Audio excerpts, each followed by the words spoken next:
বাজ পাখি থেকে এক নিমিষেই উট পাখিতে পরিণত হলো আর্জেন্টিনার বাজ পাখি এমিলিয়ানো মার্টিনেজ। দুর্দান্ত দাপট দেখিয়ে বেশ কয়েকটি ইজি গোল সেভ দিয়েও জিতাতে পারেনি অ্যাস্টন ভিলাকে। পিএসজির বিপক্ষে কান্না করে বিদায় নিল আর্জেন্টিনার বাজ পাখি। প্রতিপক্ষের নেওয়া ভয়ানক 8টি শট সেভ দেওয়ার পরেও এমিলিয়ানো মার্টিনেজের বাজ পাখি থেকে উট পাখি হওয়া এবং পিএসজির বিপক্ষে চ্যাম্পিয়ন্স লিগের কোয়ার্টার ফাইনালে অ্যাস্টন ভিলার হার নিয়ে বিস্তারিত থাকছে শামীম আহমেদের লেখা প্রতিবেদনে। কাল রাতে চ্যাম্পিয়ন্স লিগের কোয়ার্টার ফাইনাল ম্যাচে মুখোমুখি লড়াই করেছেন পিএসজি বনাম অ্যাস্টন ভিলা। সেখানে পিএসজির ঘরের মাঠে আতিথ্য দিচ্ছিল অ্যাস্টন ভিলাকে। ম্যাচের শুরু থেকে গোলের দেখা পেতে মরিয়া প্রতিপক্ষের ডিফেন্স লাইনে আক্রমণের ছুরি ঘুরাতে থাকেন। এতে করে 29টি শট নিয়েছেন অ্যাস্টন ভিলার গোলবারে পিএসজি। অপরদিকে অ্যাস্টন ভিলারা কোনো আধিপত্যই করতে পারছিল না, কিন্তু রজার্সের দুর্দান্ত দাপট ও দূরপাল্লা এক শটে দুর্দান্তভাবে পিএসজির জাল ক্ষতবিক্ষত করে 35তম মিনিটেই এগিয়ে যায় অ্যাস্টন ভিলা। অপরদিকে দুর্দান্ত আধিপত্য করতে থাকেন পিএসজিরাও। এতে করে 39তম মিনিটেই 2-এ দুর্দান্তভাবে পিএসজিকে সমতায় ফেরান।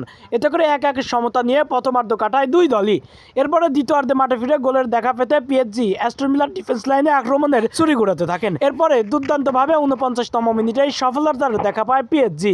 কাভারাট স্টেলিয়া দুর্দান্তভাবে এই দূরপাল্লা এক বুলেট গতির শটে অ্যাস্টন ভিলা ও এমিলিয়ানো মার্টিনেজকে বোকা বানিয়ে ফেলে এবং গোল করে আনন্দ উল্লাসে মাতেন। এরপরে আরো দুর্দান্ত খেলতে থাকেন পিএসজিরা। দুর্দান্ত আধিপত্য করছিলেন নিজেদের ঘরের মাঠে। অপরদিকে অ্যাস্টন ভিলাকে কোনো পাত্তাই দিচ্ছিল না। এরপরে 2-1 গোলের ব্যবধানেই শেষ করার কথা ছিল ম্যাচ, কিন্তু 90 মিনিট পেরিয়ে এক্সট্রা টাইম 92তম মিনিটে আবারও এক দুর্দান্ত এক গোল করে জয় স্বরূপ এই গোলটিও করে দেন। পিএসজির হয়ে গোলটি করেছেন মেন্দি। দুর্দান্তভাবে এই গোলেই 3-1 গোলের ব্যবধানে অ্যাস্টন ভিলা হয়ে যায় বিধ্বস্ত। এমিলিয়ানো মার্টিনেজ বেশ কয়েকটি সেভ দেওয়ার পরেও জিতাতে পারেনি অ্যাস্টন ভিলাকে। চ্যাম্পিয়ন্স লিগের এই হাই ভোল্টেজ ম্যাচ থেকে বোধহয় বিদায় নিতে হতে পারে অ্যাস্টন ভিলার।